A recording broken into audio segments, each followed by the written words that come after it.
Esports Star Indonesia Season 3 sudah tayang. Gamenya kali ini Free Fire dan gua adalah coach di situ juga. Jadi kalian jangan lupa nonton, dan sebelum kalian nonton jangan lupa subscribe ke channel YouTube GTV, like, share juga, komen juga ke teman-teman kalian biar seru. Jangan lupa untuk nonton Esports Star Indonesia Season 3 setiap hari Jumat hanya di GTV. Pemirsa, kita bakal punya map rotation tentunya.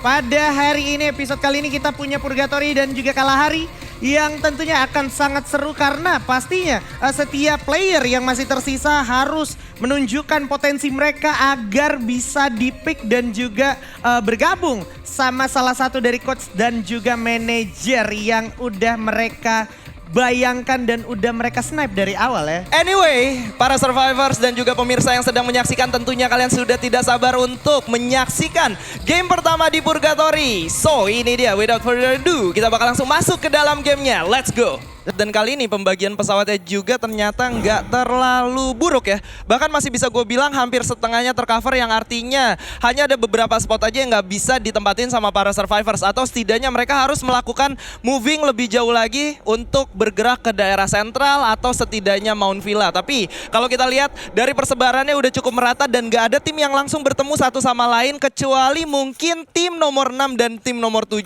Wah, tim nomor 6 dan juga tim nomor 7 ini mereka kayaknya lebih ke arah bagi lootingan aja, dalam artian ya udah yang satu di sekitaran hangar Marble Works, yang satu lagi lebih ke brick wall yang ada di area Marble Works sebelah kiri. Dan gue yakin banget untuk tim-tim yang bermain di daerah utara, untuk tim 11 dan juga untuk tim yang sudah melakukan checkpoint mereka di daerah rumah rusak, itu sangat diuntungkan dari segi vision dan juga positioning. Sekarang PR dari mereka adalah gimana caranya mereka membagi vision dengan sangat baik, mereka bertahan di kompon yang sudah mereka milikin dan mereka nggak membiarkan siapapun mendekat ke arah mereka. Karena dari segi vision mereka bisa langsung melihat ke arah 4 arah yang berbeda dan itu luas banget, Pak. Ya, setuju banget. Mereka harus punya vision yang bagus juga. Dari segi keuntungan mereka sendiri untuk mengamankan zona itu udah harus dimaksimalkan. Karena kalau seandainya enggak, lu bakal terbackstep dengan cukup mudah. Kayak contohnya tim-tim ini ya. Ini tim 9 ini juga sebenarnya harus mikir dari sekarang gimana caranya lu masuk ke zona selanjutnya.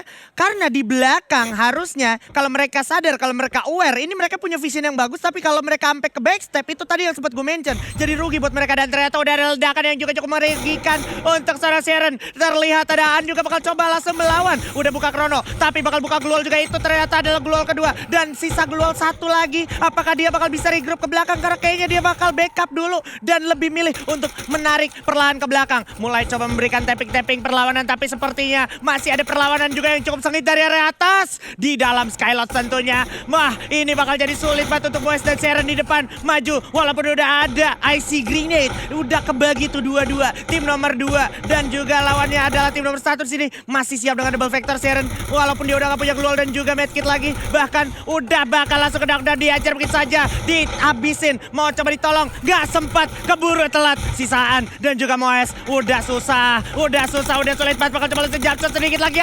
Hanya dengan UMP-nya tertabrak dan habis begitu saja. Dan ternyata harus selesai dari situ karena rotasi yang mereka jalani benar-benar dipotong dan mereka sedikit kesulitan dari segi lower ground yang mereka miliki dan juga beberapa obstacle yang tidak bisa dimanfaatkan dengan sangat efektif karena hanya ada satu patahan dan juga ada satu tiang besar yang nggak bisa nahan serangan dari 4 arah yang luas, Pak. Setuju. Ditambah tadi resource-nya bener-bener minim. Mereka nggak melakukan banyak eksplorasi. Artinya kalau udah begitu, kalau udah dapat situasi yang kayak gitu, lu udah pasti rugi punya, Pak ya. Tapi kita tahan sebentar aja, Sven. Yes. Karena tim 9 dan tim 6 sudah mulai bertemu di pinggir zona. Ini yang gue maksud ya, tim 9 kalau kelamaan ambil decision making bakal dihalangi oleh teman-teman dari Equus. Udah mulai kelihatan juga di sini masih bisa coba ditataki terus, masih berlindung di balik Glual juga, tapi yang perlu diingat adalah circle juga sudah masuk ke circle ketiga yang artinya ini semakin sakit lagi dan tentunya hujanan peluru pun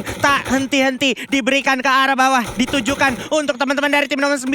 Gimana dan seperti apa cara yang akan mereka tempuh karena Bakpao bahkan sudah tumbang terkena knockdown di sana. Nggak mungkin untuk tertolong, terpick off dan akhirnya terculik begitu aja. Axwas berhasil dapetin satu dan dia melihat lagi di sebelah kanan ada yang mencoba melarikan diri, tapi harusnya itu bakal menjadi santapan empuk untuk mereka yang tidak bisa lepas dari genggamannya. tidak bisa lepas dari genggamannya karena kemanapun tim nomor 9 ini ingin pergi tentunya sudah bisa dipastikan ada yang menjaga. Dan kali ini tinggal menunggu waktu sampai akhirnya mungkin tim nomor 9 digigit oleh zona dan harus cukup puas di posisi ke-10 Haji Sven. Tapi di lain sisi gue cukup senang dengan progres yang dimiliki oleh teman-teman yang berada di hari ini karena kita udah bisa melihat ada yang melakukan rotasi yang lambat, ada yang langsung masuk ke inti zona. Ini benar-benar membuat mereka itu terlihat grow-nya, Pak. Terlihat sekali perkembangannya secara kompetitif as a player gitu. Tapi ini bakal jadi satu ancaman juga dan juga penghalang untuk teman-teman dari Agos. Karena kondisinya dia udah terponis. Di arah atas bakal coba ditataki dari arah bawah. Coba dihajar. Diberikan perlawanan yang cukup sengit juga. Jars ini masih bersama Anggara juga tanpa henti-hentinya memberikan agresi. Udah pas banget di open field bakal coba di-pick satu persatu. Satu udah mati, satu udah kedok. Bakal coba dihajar juga. Eliminasi berhasil diamankan oleh Dili juga. Dili coba tembak-tembak terus dengan dia punya parafal. Tatakin lagi. Masih punya glual tapi musuhnya tentunya gak bakal punya banyak kesempatan. Karena Dili dan juga teman-temannya benar-benar tidak main-main untuk memberikan agresi yang amat sangat luar biasa. Sulit untuk musuhnya menghindar dan juga selamat dari genggaman mereka. Ya emang kebetulan juga Circle udah maksa tim nomor 6 berjalan dan tidak ada waktu banyak lagi untuk selamat karena Dili masih mantau dengan cukup jeli dan kondisinya di samping juga udah ada tim lain yang bisa memanfaatkan momentum ini. Udah buka glual bahkan, dan kalau seandainya dia terlalu lama di sini bisa jadi fatal, tapi tentunya Dili masih bisa mendapatkan opportunity-nya. Ya, dan gue sangat menyayangkan ya pergerakan dari teman-teman Anggara dan juga yang lainnya karena mereka udah dapat 3 orang tapi mereka greedy untuk mengejar orang yang sudah lari ke arah belakang sampai akhirnya mereka telat untuk masuk ke dalam zona dan peperangan yang mereka buat memancing tim lain untuk bergerak ke arah mereka sehingga 2 orang dari tim mereka berhasil di pick off, Haji Sven. Yes, dan sekarang kita akan melihat Bu dan juga kawannya satu lagi yang tersisa di sini masih ada di dalam rumah sabun, tapi dia juga harus mantau beberapa player lain dan juga off angle yang harus diperhatikan. Kondisi yang udah tidak bisa terlalu banyak melakukan pergerakan karena emang udah agak terlock juga. Ditambah kurangnya personil ini akan menjadi satu hambatan untuk mereka. Harusnya menjadi satu hambatan karena memang dari segi resource mereka nggak kurang-kurang banget, tapi dari advantage yang dimiliki oleh lawannya yaitu berupa manpower ini jelas bakal benar-benar ngebuat mereka memikirkan bagaimana caranya bertahan dari serangan musuhnya yang masih cukup lengkap 4 orang. Tapi kalau kita lihat di 13 menit yang sudah akan berjalan menuju 14 menit tersisa 8 tim dan juga 26 orang yang bertahan dan mereka semua sedang bercoba untuk masuk ke dalam zona selanjutnya yang dimana komponnya sudah dimiliki oleh tim yang sudah ada di dalam zona terlebih dahulu, Haji Sven. Yo, Iming di sini mulai coba memberikan agresi-agresinya, berhasil menculik 1 orang juga. Buka glual untuk memberikan perlawanan dan juga pertahanan, tapi Ming harus mereset dulu, recover dulu health point-nya dan kondisi kali ini udah sangat-sangat sengit. Minim juga zona tapi Bichan masih memberikan agresi balik dan juga memberikan serangan balasan. Tentunya Bichan masih bisa berlindung di balik pos merah tentunya walaupun Jayare udah juga terlihat harus kehilangan nyawanya di sana terkena dan masih ada juga Sphinx juga harus memantau kondisi sekitar karena circle udah semakin tipis. Udah terlihat cukup sulit. Bichan masih bisa memberikan off angle yang bagus juga, catakin begitu saja dengan scoop kali 4 dengan dia punya Kingfisher, tapi dia harus mikir di sebelah kirinya ada siapa karena udah bakal ada banyak penumpukan. Terlihat tadi Ichan juga mau gak mau harus melawan dan juga menjawab serangan-serangan yang datang. Ditambah ada Sphinx lagi yang masih bisa memanfaatkan kesempatan ini untuk menculik player-player yang ada, Bung Skyla. Ya, dan kali ini ada satu Skylar yang cukup bagus juga sudah diaktifkan dan sudah mulai terasa atmosfer di belakang kita cukup panas dan tersisa 5 tim dan 15 orang yang bakal bertahan di 15 menit yang sudah berjalan. Zona akan bergerak 6 detik dari sekarang, Haji Sven. Ya, kalau ngelihat zona yang kayak gini, orang-orang yang di pinggir zona akan minim sekali kesempatan untuk selamat, tapi tentunya mereka masih akan berusaha sekuat tenaga, apalagi teman-teman yang emang udah kekurangan secara jumlah personil. Sphinx dan juga Bichan masih berusaha sekuat tenaga untuk bikin gimana caranya mereka bisa menjegat dan juga menghadang orang-orang yang baru mau coba masuk ke dalam zona selanjutnya, di mana terlihat 1 orang di sana di arah pojok sebelah kanan, tapi ternyata Sphinx harus terculik. Bichan masih terlihat mendapatkan 1 orang di sana, terpick off tapi ada pelontar dari 1 player yaitu Adam, berhasil dapetin 1, bakal coba diamankan. 5 poin kill udah didominasi begitu saja. Bagus sekali Adam bersama teman-temannya mulai ngelawan. Rastafia meledakkan dirinya sendiri dengan pelontar dan bahkan coba dibalikin roll sisa sendiri aja. Nggak double vector, masih punya Chrono, bakal coba lawan sedikit lagi, coba tembak-tembak lagi, loncat sedikit tapi dia udah kemakan zona. Let's go. Sudah sisa 1 tim lagi di sana, Jay dan kawan-kawan.